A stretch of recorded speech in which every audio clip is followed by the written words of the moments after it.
Salam, Bapak Ibu Saudara yang dikasihi dalam nama Tuhan Yesus Kristus. Hari ini di hari Jumat tanggal 4 Desember 2020, kita tetap ada di dalam penghayatan atau perenungan tentang penghayatan pengharapan kita dalam menantikan kedatangan Tuhan Yesus yang kedua kali. Dan hari ini kita akan melihat tokoh murid Yesus, yaitu Yohanes, salah satu murid atau satu-satunya murid yang berani mengklaim dirinya sebagai murid yang paling dikasihi oleh Tuhan Yesus. Nah, tema kita hari ini masih bersambung dengan tema yang hari Kamis kemarin, tanggal 3 Desember. Kalau hari Kamis kemarin itu tema kita adalah gereja yang menyangkal diri, maka hari ini kita akan merenungkan firman Tuhan dengan tema gereja yang memikul salib. Gereja yang memikul salib. Nah, Bapak Ibu Saudara dikasihi Tuhan, kalau bicara tentang memikul salib, semua orang sepertinya tidak mau dan tidak siap untuk memikul salib. Kenapa? Karena salib adalah lambang penderitaan. Salib adalah lambang kesusahan. Salib adalah lambang kesederhanaan.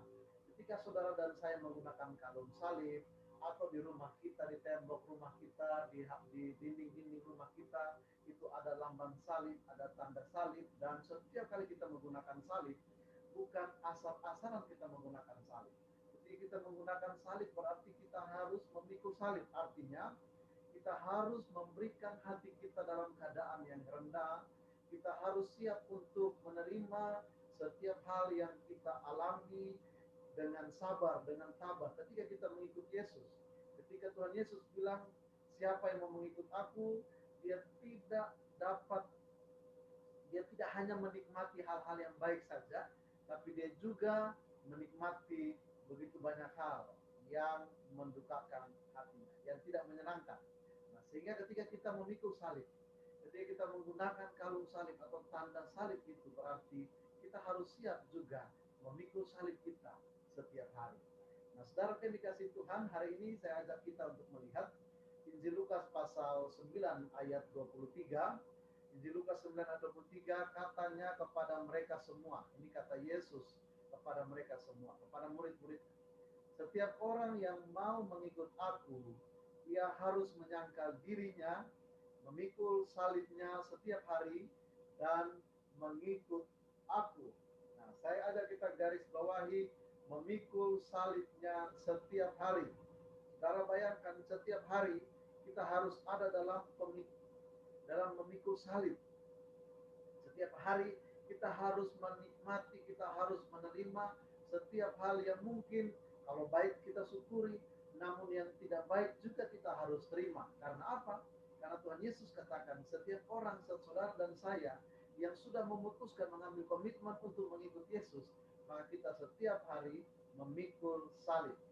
Begitu, saya mengajak kita semua dalam memasuki masa Advent yang pertama ini, kita diperhadapkan salib-salib kita, dalam tanda kutip, salib-salib kita di tahun 2020 ini, yang masih terus kita pikul. Mungkin saat ini saudara sudah merasakan salib saudara berat. Mungkin saat ini saudara merasakan salib saya begitu luar biasa Tuhan. Begitu kasar, begitu beratnya saya tanggung. Di sepanjang tahun 2020 ini, ada yang salib perekonomiannya melemah, ada yang salib karena sekolahnya, ada yang salib karena sakit penyakitnya, karena mengikut Tuhan, bersaksi kebenaran firman Tuhan, lalu dia ditolak. Itulah salib kita setiap hari. Nah, saudara yang dikasihi Tuhan, kalau saya mengajak kita melihat, ada di dalam 2 Timotius pasal 4 ayat 7 dan ayat 8, Rasul Paulus katakan, aku telah mengakhiri pertandingan yang baik, aku telah mencapai garis akhir, dan aku telah memelihara iman. Nah, berarti saudaraku, Paulus katakan di akhir hidupnya, dia mengakhiri pertandingan yang baik. Berarti dia menggambarkan kehidupan kita setiap hari itu adalah penuh dengan pertandingan. Dia sudah mencapai garis akhir, garis finish. Dia telah memelihara iman. Ayat 8 katakan, sekarang telah tersedia bagiku mahkota kebenaran yang akan dikaruniakan kepadaku oleh Tuhan hakim yang adil pada harinya. Tetapi bukan hanya kepadaku, melainkan juga kepada semua orang yang merindukan kedatangannya. Kedatangannya ini adalah kedatangan Tuhan Yesus Kristus yang kedua kali. Nah, saudara yang dikasihi Tuhan, hari ini kita akan lihat salah satu murid Tuhan Yesus yang bernama Yohanes anak Zebedeus, yaitu saudara dari Yakobus anak Zebedeus. Yohanes adalah satu-satunya murid Tuhan Yesus yang berakhir hidupnya dalam keadaan yang damai. Dalam keadaan yang damai. Namun sekalipun demikian, Bapak Ibu Saudara, Yohanes sempat mengalami situasi yang begitu buruk dalam kehidupannya karena memberitakan kebenaran firman Tuhan. Dia dilemparkan ke dalam perapian, dalam minyak. Ya, dia direbus, tapi kemudian secara ajaib, luar biasa Tuhan menyelamatkan Yohanes. Lalu dia selamat. Dan akhirnya dia diputuskan untuk dijatuhkan hukuman, dibuang menjadi pekerja atau budak di Pulau Patmos. Dia diasingkan di Pulau Patmos. Nah, apa yang terjadi dengan kehidupan Yohanes?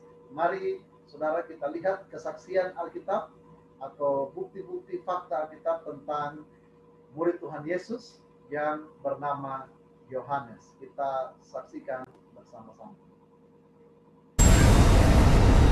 Yohanes dalam bahasa Yunani disebut Ioannes, yang berarti Tuhan adalah pemurah. Ia adalah putra Zebedeus dan ibunya bernama Salome. Yohanes adalah adik kandung dari Rasul Yakobus. Apa saja sih fakta menarik tentang Yohanes? Inilah 11 fakta bersejarah tentang Yohanes yang perlu kamu tahu. 1. Anak-anak guru. Bersama Yakobus, Yohanes disebut Boanerges atau anak-anak guru, yang berarti berwatak keras dan kasar. Kampung halaman Yohanes adalah Kapernaum, sebuah kota nelayan di Galilea. 2. Mantan murid Yohanes Pembaptis. Sebelum menjadi murid Yesus bersama kakaknya Yakobus, Yohanes juga adalah murid Yohanes Pembaptis sebelum dipilih menjadi murid Yesus. Bayangkan betapa luar biasanya hati Yohanes mengizinkan murid-muridnya menjadi murid Yesus. 3. Saksi hidup peristiwa penting. Yohanes adalah salah satu murid inti dari 3 murid yang menyaksikan peristiwa-peristiwa penting dalam pelayanan Yesus, di antaranya ketika Yesus membangkitkan anak Yairus dari kematian, diajak Yesus ke atas bukit dalam peristiwa transfigurasi. Yohanes terkenal sebagai murid yang setia kepada Yesus. Namun, bersama dengan Petrus dan Yakobus, Yohanes gagal berjaga-jaga dan melindungi Yesus di Taman Getsemani pada saat yang genting dalam pelayanan Yesus hingga Yesus ditangkap. 4. Penulis 5 kitab Perjanjian Baru.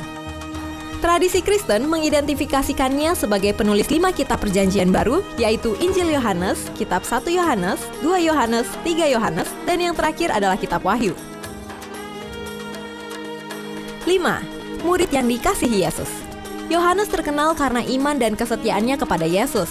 Dialah satu-satunya dari 12 murid yang menyatakan dirinya sebagai murid yang dikasihi Yesus. Ini adalah wujud ekspresi iman yang tidak berlebihan dari Yohanes karena ia mengalami transformasi yang luar biasa sejak menjadi murid Yesus. Betapa tidak, dari seorang yang dijuluki putra guntur yang pemarah menjadi seorang rasul yang penuh cinta kasih karena mengalami kasih tanpa syarat dari Yesus secara langsung. Dan semua hal itu dituangkan dalam Injil dan surat-suratnya tulisannya di Perjanjian Baru. 6. Berani mengajukan pertanyaan penting. Yohanes jugalah yang berani mengajukan pertanyaan kepada Yesus tentang siapa yang akan menyerahkan Yesus saat dalam suasana perjamuan terakhir. 7. Mengikuti Yesus di malam penyaliban. Dia dan Petrus adalah 2 dari 12 rasul yang terus mengikuti Yesus dalam situasi genting sebelum Yesus disalib. Yohanes hadir di rumah imam besar selama pengadilan Yesus. 8. Bersama Yesus sampai akhir di Golgota. Bersama para wanita saleh lainnya, Yohaneslah satu-satunya murid pria yang berdiri hingga akhir kematian Yesus di samping kayu salib di atas bukit tengkorak. 9. Dipercayai Yesus merawat ibunya. Kepada Yohaneslah Yesus menitipkan perawatan Maria, ibu Yesus, sesaat sebelum kematiannya di kayu salib. 10. Menjadi pelopor pemberita Injil. Setelah kebangkitan Yesus, Yohanes dan Petrus adalah yang pertama dari murid yang berlari menuju kubur Yesus, dan Yohanes adalah yang pertama percaya bahwa Yesus benar-benar telah bangkit. Setelah kenaikan Yesus dan turunnya Roh Kudus, Yohaneslah pelopor pembawa berita Injil yang mengajak Petrus untuk memberitakan Injil di Yerusalem tanpa rasa takut dan menderita pemukulan serta hukuman penjara. Ia juga bersama Petrus mengunjungi orang-orang yang baru bertobat di Samaria. Para sejarawan mengasumsikan bahwa Yohanes dengan berani dan setia selama 12 tahun merintis dan memuridkan banyak orang, hingga penganiayaan Herodes Agripa I menyebabkan perpindahan para rasul melalui berbagai provinsi di Kekaisaran Romawi. 11. Mati dalam damai. Bagaimana kisah akhir hidup Yohanes? Kita tahu bahwa Rasul Yohanes diasingkan karena imannya di akhir kehidupan. Alkitab tidak memberi kita perincian tentang bagaimana Rasul Yohanes mati, tetapi tradisi memberikan beberapa teori. Teori kematian Yohanes yang paling masuk akal menyatakan bahwa Yohanes ditangkap di Efesus dan menghadapi kemartiran ketika para pembenci dan tentara Roma melemparkannya ke dalam baskom berisi minyak yang mendidih. Namun menurut tradisi, Yohanes secara ajaib dibebaskan dari kematian. Pihak berwenang kemudian memvonis Yohanes untuk dijadikan budak buruh di tambang batubara di Pulau Patmos. Di pulau di bagian selatan Laut Aegea inilah, Yohanes diberi wahyu dan penglihatan tentang Yesus Kristus dan menuliskannya menjadi kitab Wahyu. Rasul Yohanes kemudian dibebaskan, mungkin karena usia tua, dan ia kembali ke Selçuk di provinsi Izmir yang sekarang bernama Turki. Yohanes meninggal sekitar tahun 98 Masehi, dia adalah satu-satunya rasul yang meninggal dengan damai. Demikian fakta Alkitab tentang Yohanes.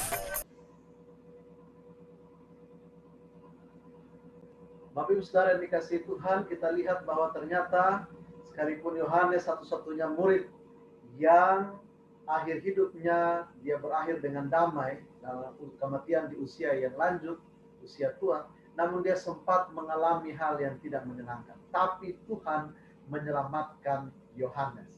Nah, saudara yang dikasihi Tuhan, ada yang mau saya katakan bagi kita, saya mau sharing bagi kita siang hari ini, yaitu ada satu firman Tuhan yang menjadi kekuatan bagi saudara dan saya dalam memikul salib setiap hari. Dari Wahyu pasal 7, Wahyu pasal 17 ayat 14c. Wahyu pasal 17 ayat 14c, mereka bersama-sama dengan dia juga akan menang, yaitu mereka yang terpanggil, yang telah dipilih, dan yang setia. Nah, saudara yang dikasihi Tuhan, kita tidak hanya cukup terpanggil, kita tidak hanya cukup dipilih saja, tetapi kita juga harus setia. Setia mengikut Tuhan, setia dalam memikul salib kita. Tidak usah kita lihat orang lain, tidak usah kita banding-bandingkan salib kita dengan salib orang lain. Mungkin salib kita mungkin terasa berat, sementara kita menilai salib orang lain begitu ringan. Tidak perlu kita lihat orang lain, tapi mari kita lihat salib yang Tuhan percayakan bagi saudara dan saya. Dia tidak mungkin memberikan pergumulan, dia tidak mungkin izinkan satu pencobaan terjadi dalam kehidupan kita di luar batas kemampuan saudara dan saya. Dia tahu siapa saudara dan saya. Untuk itu mari tetap setia. Kita yang sudah terpanggil, kita yang sudah terpilih, dan kita juga yang setia. Kita akan bersama-sama menerima mahkota kemuliaan. Paulus katakan bukan hanya kepada dia saja, tapi kepada semua orang yang menang bersama-sama dengan Kristus. Untuk itu saudaraku yang dikasihi Tuhan, dalam masa-masa penghayatan Minggu Advent yang kedua, Minggu Advent yang pertama, dan hari Minggu besok dalam sakramen perjamuan kudus akhir tahun, kita akan masuk dalam Minggu Advent yang kedua, masa-masa penghayatan, penantian kedatangan Tuhan Yesus. Mari kita tetap setia memikul salib kita setiap hari. Dan pada waktunya Tuhan akan menganugerahkan mahkota kemenangan bagi saudara dan saya. Tuhan Yesus memberkati kita semua. Amin.